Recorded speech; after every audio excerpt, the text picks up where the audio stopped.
握っていたフォークを皿に落とした。何度言ったらわかるの？食事すらまともな作法でできないの？すみません。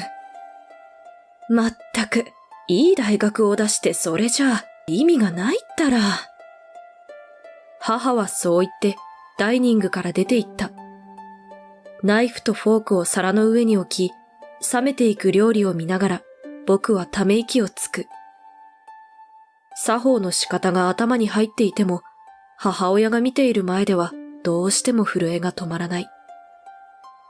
僕は大手貿易会社宮地グループを営む家の一人息子だ。幼い頃から跡取りとして教育を受け東大を出た。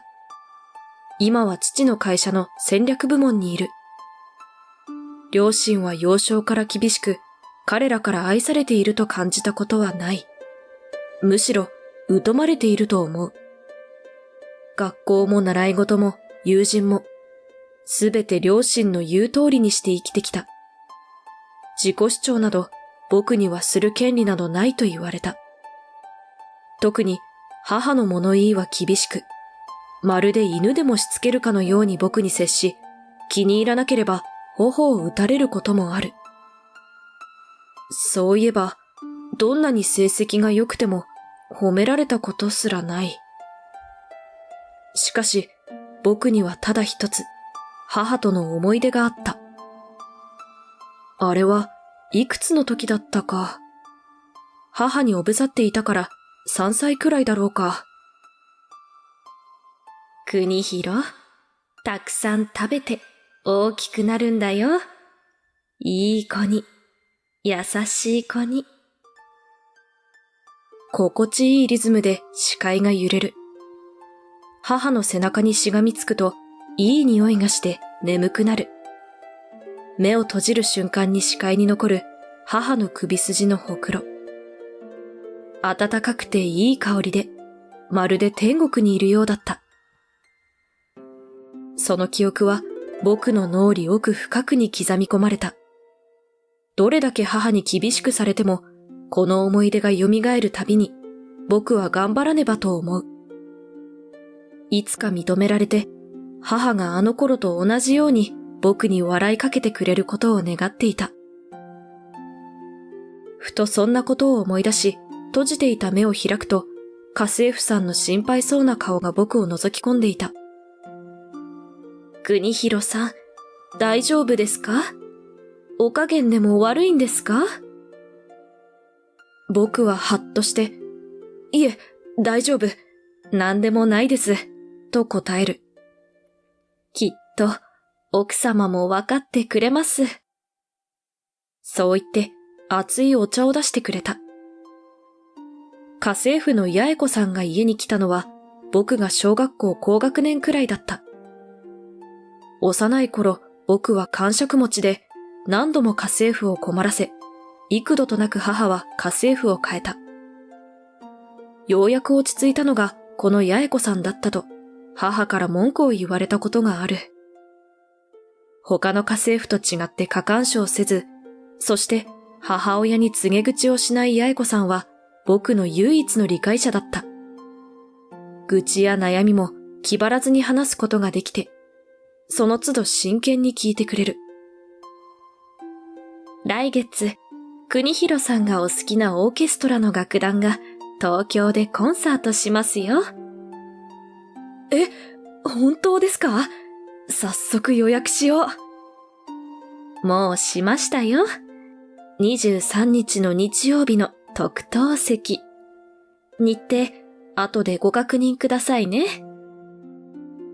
控えめなのに気が利いて、そして料理が抜群に美味しい。僕は感謝の念を込めて八重子さんにお礼を言った。そんなある日の晩だった。両親は不在で僕の分だけの夕食を八重子さんが準備していた。何か手伝おうか？僕が声をかけたとき、八重子さんは苦しそうに顔を歪めて目を閉じていた。八重子さん、どうしたの？大丈夫？すると八重子さんはびくりと肩を揺らし、無理して笑顔を作った。あら、国広さん。ごめんなさい。少しめまいがして。大丈夫です。もうすぐできますからね。いいよ、そんなの。そこで休んでいなよ。僕、自分で準備するから。すみません。それでは、少しだけ座らせていただきます。そういった瞬間、八重子さんはガクッと膝をついた。八重子さん！慌てて駆け寄り、体を支える。名前を呼ぶが反応がない。顔色は真っ青で手も冷たい。救急車を呼びます。八重子さんをソファーに横にさせると、僕は急いで救急車を呼んだ。八重子さんは苦しそうだが、呼吸はある。僕は彼女の手をさすりながら救急車の到着を待った。国広さん、ごめんなさい。一緒に乗り込んだ救急車の中で、八重子さんは繰り返し、そうつぶやいた。何も謝ることはないよ。もう病院だからね。心配いらない。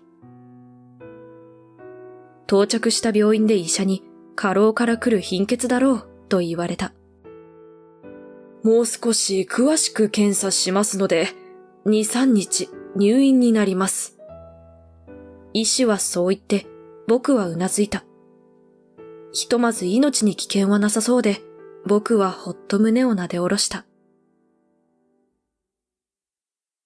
翌日両親に八重子さんの件を伝えると、予想通り激しく怒り出した。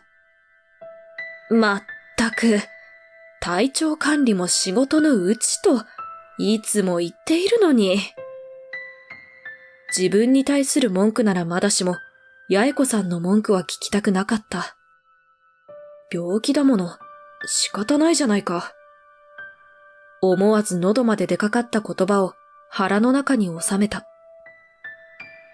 それから数日の休養を経て、八重子さんは仕事に復帰した。様子を見にキッチンに向かうと、母のトゲトゲした声が聞こえてきた。思わず息を潜め、二人の会話に耳を澄ます。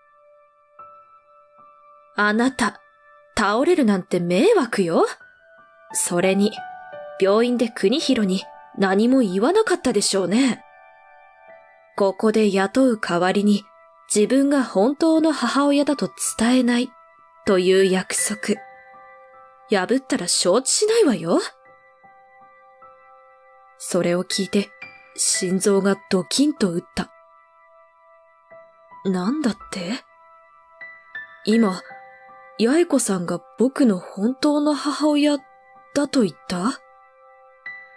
頭が混乱したまま僕は自室に戻る。これまで何の疑いもなく僕は両親の息子だと思っていた。何がこの家であったのか調べよう。本当の母親は八重子さんなのか、なぜそれを隠す必要があったのか。次の日から僕は弁護士や探偵なんかに相談しながら自分の生い立ちについて調べ始めた。国広、一体いつまで寝ているの？休みの日だからって怠けた生活をしないこと。週末の朝、母にそう小言を言われたとき、僕は初めて口答えをした。遅くまで調べ物をしていましたので、それに、休みの日にまで干渉されたくありません。何時に起きようと、僕の勝手ですから。不思議と、母親を怖いと思わなくなった。僕のその言い方に、母は絶句した。母親に向かって、なんて口の利き方ですか。その言葉を僕は無視した。八重子さん、コーヒーをお願いします。そう言って新聞を広げた。半月もしないうちに依頼した方々から僕についての報告書が届いた。僕の本当の両親の名は、福田和幸と八重子。出身は千葉県で、東京に昭和50年に転入した。僕が生まれる前年の平成9年、和幸は事業を起こし、その時取引のあった宮地物産の社長。つまり、僕の今の父は、和幸に6000万の出資金を提供した。しかし、そこできちんとした契約書を交わさなかったため、和幸の会社の業績が上向くと、あれは出資金でなく融資しただけだと、暴利な利息を計上して返金しろと、父は訴えを起こした。裁判で和幸は敗訴。法定金利を上乗せした金額の返済をする羽目になった。しかし、ちょうどその年、アメリカのリーマンショックを契機に株価の下落と同時不況が日本を襲った。和幸は会社も資産も失い、膨大な借金だけが残った。そして、宮地からの提案で、このいなかった宮地家に僕を養子に入れることで、借金を帳消しにしたのだった。翌年和幸は心労で倒れ、帰らぬ人になった。妻の八重子はその後、一人で生活を続けた。ここからは僕の想像だけど、きっと、手放した我が子のそばにいたいと願い、八重子さんは自ら家政婦としてこの家に戻ったんだろう。あの母親の性格だ。わざと金のある自分たちを見せつけ、息子に正体を明かさないと約束させたに違いない。怒りが湧き、全身が震えた。読んでいた報告書をぐしゃりと潰し、頭を抱えた。八重子さん。どんな思いでここで働いていたのだろうと考えると、やるせなさに涙が出てきた。声を殺しながら泣き、自分の運命を呪った。そしてひとしきり泣いた後、僕は決意した。お父さん、来月海外の AS トランスサポート社の重役との商談ですが、僕に仕切らせてもらえませんか？会社の会議中父にそう言うと、驚いたように父はしていたメガネをずらして僕の顔を見た。大丈夫なのか？英語が話せるというだけでどうにかなるものでもないぞ。いや、社長。商談のための資料や原稿はいつもすべて国広さんが作ってくれてますからね。今までは裏方でしたけど、申し分ないですよ。他の重役の意見を受けて、父は承認した。海外事業との連携企画。大きな金額が動く、いわば社の命運がかけられた商談だと言える。僕は出席者たちに一礼し、すぐに商談に向けての資料作りに取り掛かった。最近どうしたんだ、国広は。人が違ったようにやる気を見せる。家でもそうなのよ。きちんと意見を言うようになって。やっと私の今までの教育の成果が現れてきたのよ。そんな両親の会話を僕は冷めた思いで聞いた。すべては金のためか。ならば、その希望に応えよう。僕はそう思い、万全の体制で商談に臨んだ。翌月の商談はあっけないほど簡単に、そして完璧に終わった。当初予想していた取引金額の2割増しで契約書にサインをもらい、僕は笑みを浮かべた。相手方は肩をすくめて通訳に何か耳打ちした。この方が社長のご子息ですか？とおっしゃってます。心強いが末恐ろしい、と。父はそれを嬉しそうに聞いていた。商談、うまくいったよ、八重子さん。その日の晩、商談成功の打ち上げの誘いを断って、僕は一人家に帰った。